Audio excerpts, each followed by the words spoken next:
Fel, it's Valentine's Day. That's right. And who else would you want here than Mr. Irresistible himself? You're never going to live this Perko. out. I can't leave that title yet. It's too good. Perko, you're back here with us, back in here every 2 weeks. In 2 weeks' time from now, you've got the big Carrie Newhoff, tour. That's right. We'll catch up with you then. You're going to be run off your feet around all of that. And we're recommending people still go over to irresistible.events or look at vision.org.au for tickets for this amazing event. But listen, we got you here on Valentine's Day. Yes.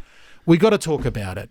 Shout out to your lovely wife and the love of your life there.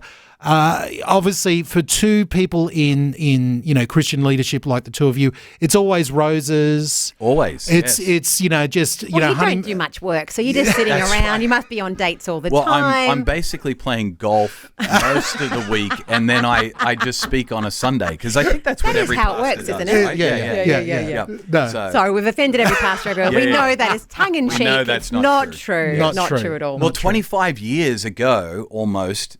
DJ, you shot a wedding for my wife and I. So talk about, so cool. And Valentine's Day is a really fun day for us because it was 26 years ago on Valentine's Day that I actually kissed my wife for the first time. Oh, that's now, beautiful. For all the people out there that say you should wait until your wedding day for that first kiss, right. I applaud you. Good for you. But I am not that spiritually mature.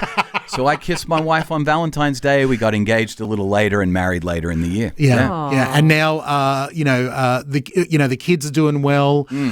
You've just had your one of your kids married. Yes, that's right. And it's all happening. So as we think about relationships, and you're in this great opportunity with you and your wife to be helping a lot of couples and especially church leaders around. Thinking about, soul care, burnout, how they keep themselves healthy and all that type of stuff. Relationships have to be a big part of that. Absolutely.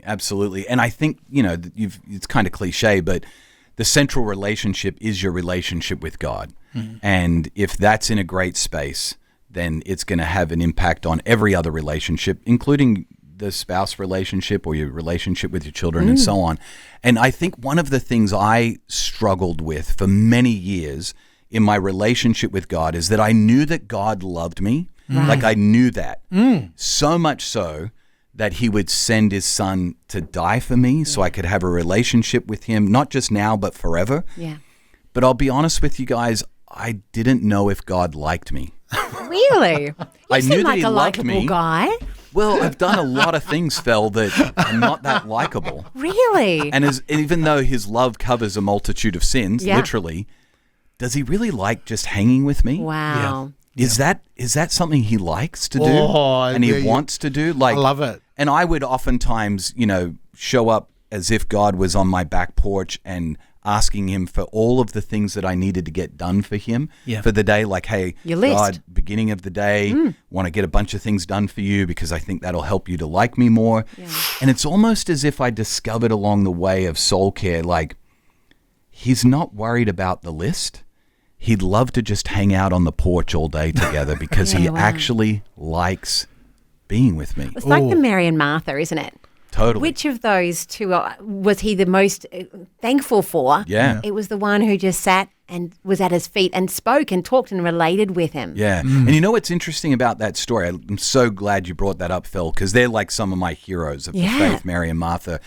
Jesus didn't say that Mary chose the only thing. Yeah. He said that she chose what was better and it won't be taken from her. So what Martha was doing was important and it shouldn't be disregarded.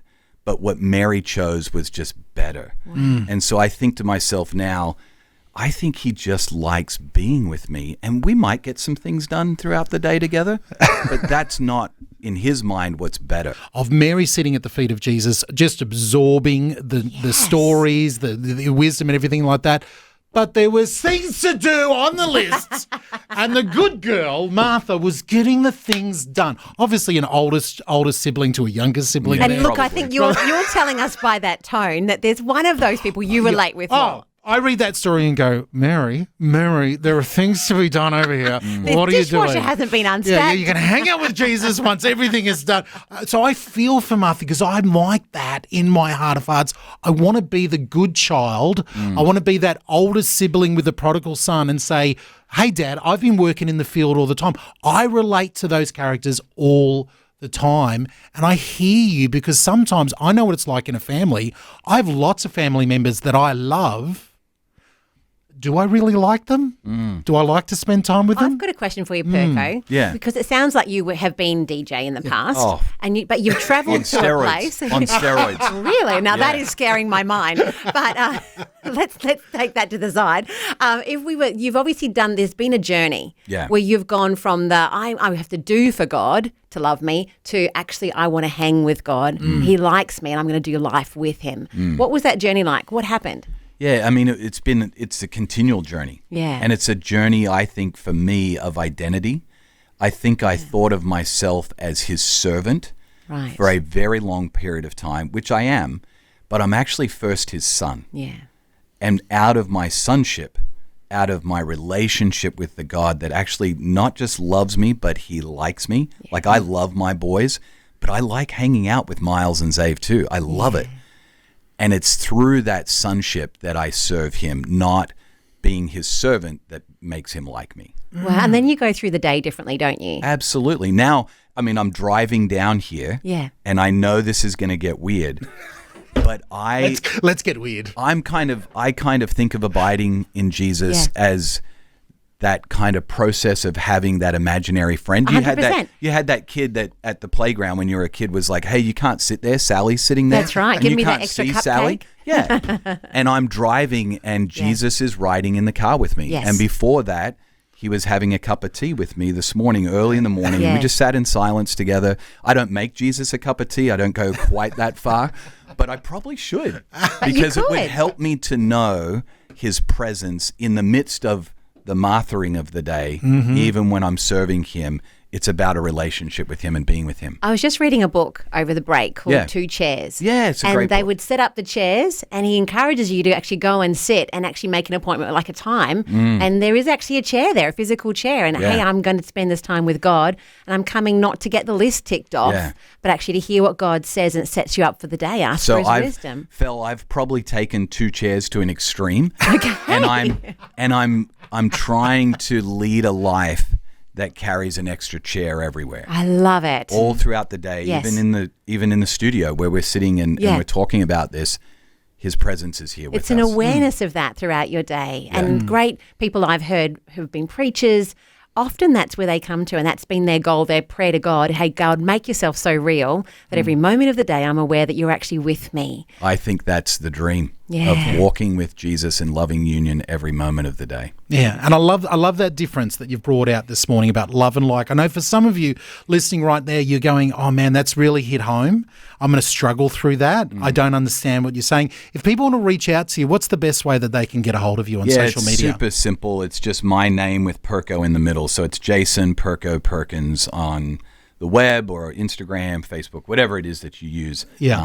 That's how you can find me, Jason Perko Perkins. Yeah, if you've got any questions about that, because I know you'd love to have a conversation with someone. Jason Perko Perkins. Do a Google search, you'll find it straight away. Now listen, Carrie Newhoff is coming up. You're going to be run off your feet. Thank you so much for taking your time to come back in here, especially on Valentine's Day. Give that beautiful wife of yours a big kiss for us. And we can't wait to talk to you in 2 weeks' time. A little bit of soul care with Perko here on Rise and Shine.